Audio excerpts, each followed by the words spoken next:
Negara Brazikovas sudah ada sejak abad ke-18 yang sekarang telah mengalami perkembangan pesat menjadi negara maju.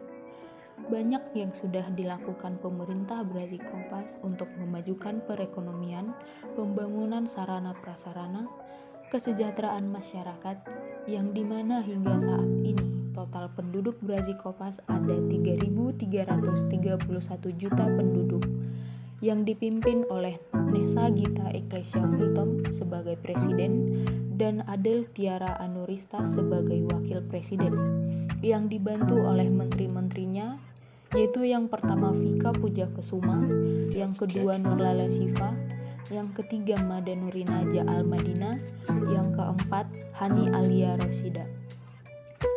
Negara Brazikovas memiliki lambang yang bernama Uravia.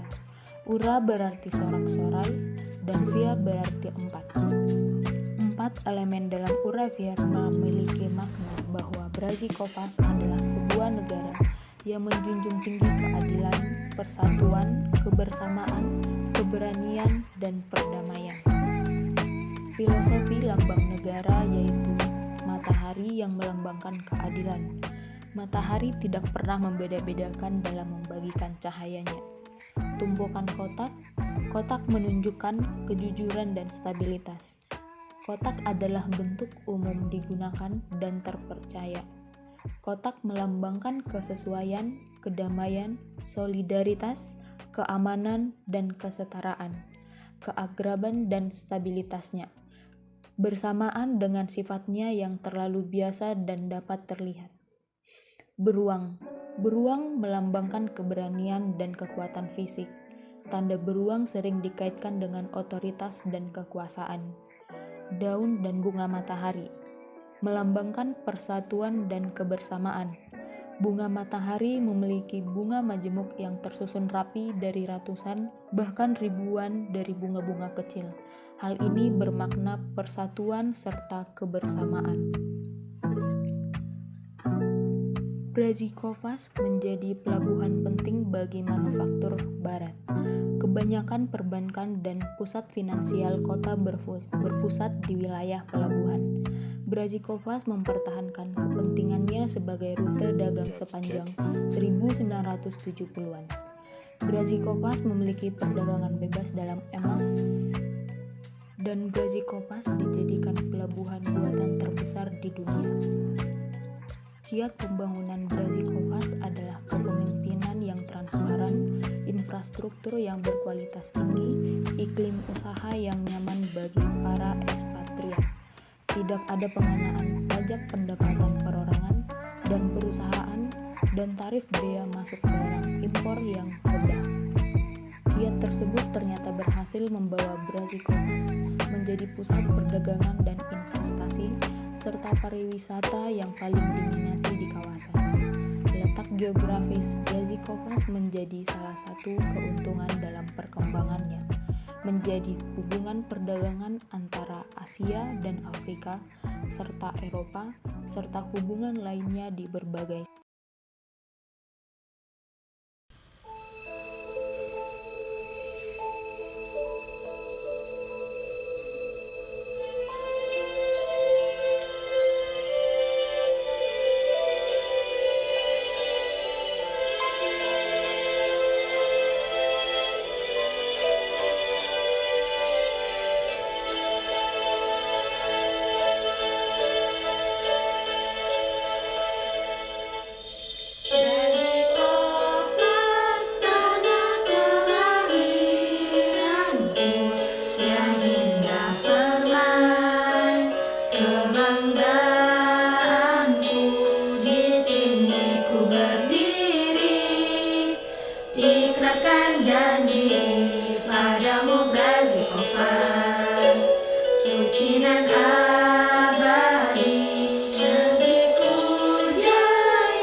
Siapa kita?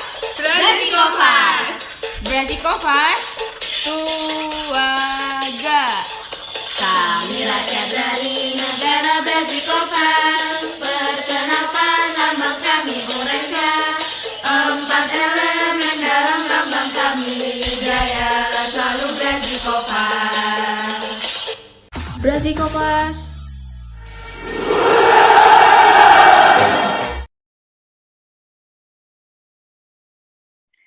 Assalamualaikum warahmatullahi wabarakatuh. Perkenalkan, kami dari kelompok 4 akan membahas mengenai filsafat komunikasi dan teori. Di sini saya akan memperkenalkan anggota kelompok kami. Yang pertama ada saya sebagai moderator, yaitu Adel Tiara Nurista, Anissa Dwi Handayani, Afdila Tulaili, Vika Pujalkusuma, Mada Nurinaja, Magrita Daluning Tias, Hani Alia, dan Miranda. Di sini yang pertama akan dibawakan oleh Afdila. Kepada Afdila, silahkan. Yang pertama, filosofi komunikasi dan teori. Filsafat dalam bahasa Yunani memiliki arti filosofia, yaitu makna cinta akan kebijaksanaan atau kebenaran. Sedangkan filsafat ilmu diartikan sebagai landasan pemikiran yang mendasar dari suatu ilmu untuk mendapatkan kebenaran. Tentang Richard L. Lanigan.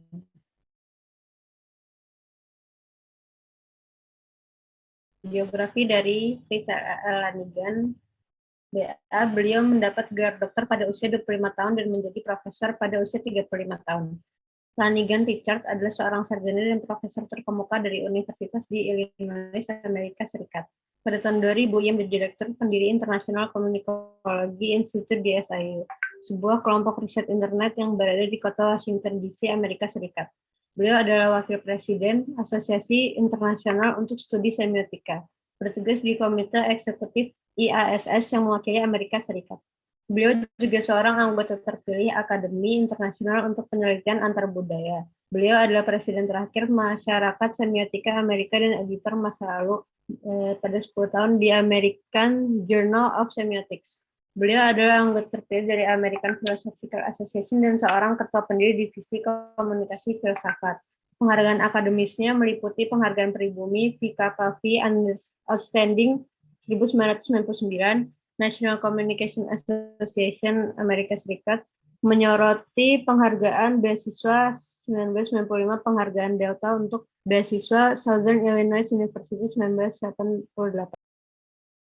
Buku terbitannya Speaking and Semiology, Speech Act, Phenomenology, Fenomenologi Semiotik Retorika, Fenomenologi Komunikasi, Ilmu Manusia Komunikatif. Beliau juga telah menulis 40 buku, 35 cetak, dan 22 artikel jurnal elektronik, dan telah mempresentasikan 124 undangan ceramah umum di sekitar 25 negara. Baik, selanjutnya ada pemikiran dari Richard L. Lanigan, yaitu yang pertama ada metafisika. Richard menyatakan bahwa metafisika adalah studi tentang sifat dan fungsi teori tentang realitas. Dalam hubungannya dengan komunikasi, metafisika berkaitan dengan contoh sebagai berikut, yaitu sifat manusia dan hubungannya secara konstektual dan individual dengan realita dalam alam semesta. Kemudian ada pemikiran epistemologi, yaitu merupakan cabang filsafat yang menyelidiki asal, sifat, metode, dan batasan pengetahuan manusia. Epistemologi berkaitan dengan penguasaan pengetahuan dan lebih mendasar lagi berkaitan dengan kriteria penilaian atas kebenaran. Pada dasarnya, metode ilmiah ini dilandasi yang pertama ada kerangka pemikiran yang logis, kemudian ada penjabaran hipotesis yang merupakan deduksi dan kerangka pemikiran, kemudian ada verifikasi terhadap hipotesis untuk menguji kebenarannya secara faktual. Next. Kemudian ada pemikiran aksiologi, yaitu cabang filsafat yang ingin merefleksikan cara bagaimana menggunakan ilmu pengetahuan diperoleh. Lanigan berpendapat bahwa aksiologi adalah studi etika dan estetika. Aksiologi adalah suatu kajian terhadap apa itu nilai-nilai manusiawi dan bagaimana cara melembagakannya. Kemudian yang terakhir ada logika. Logika adalah cabang filsafat yang menelaah asas dan dasar metode penalaran secara benar. Dalam hal ini, cara berkomunikasi secara lebih baik dan benar.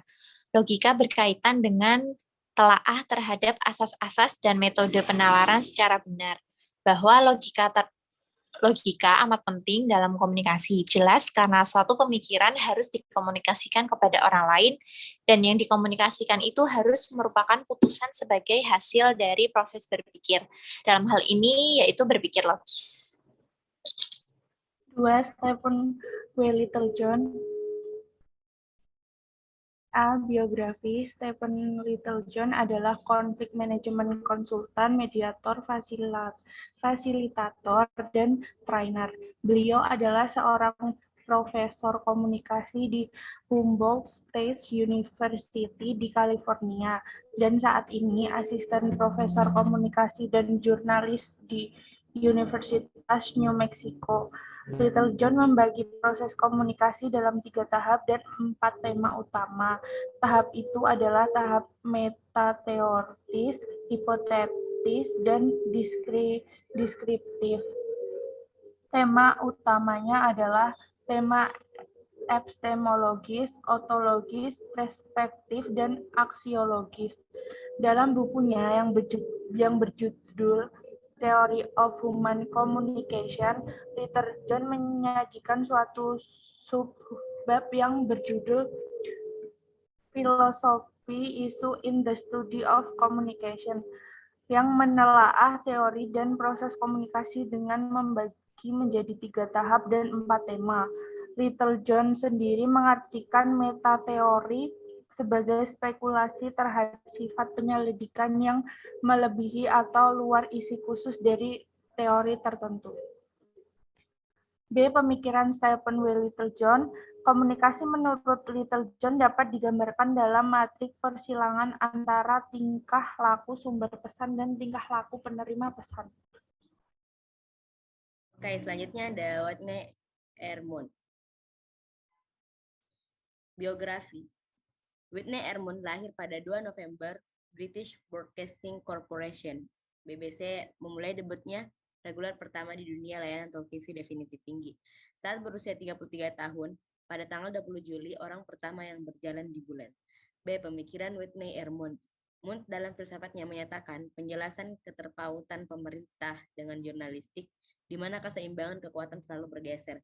Menurut Munt, pers terbagi menjadi 5, yaitu otoritarian, sosial otoritarian, libertarian, sosial libertarian, dan sosial sentralis. Terima kasih. Itu tadi presentasi dari kelompok 4. Apabila ada kekurangan, kami mohon maaf sebesar-besarnya. Wassalamualaikum warahmatullahi wabarakatuh.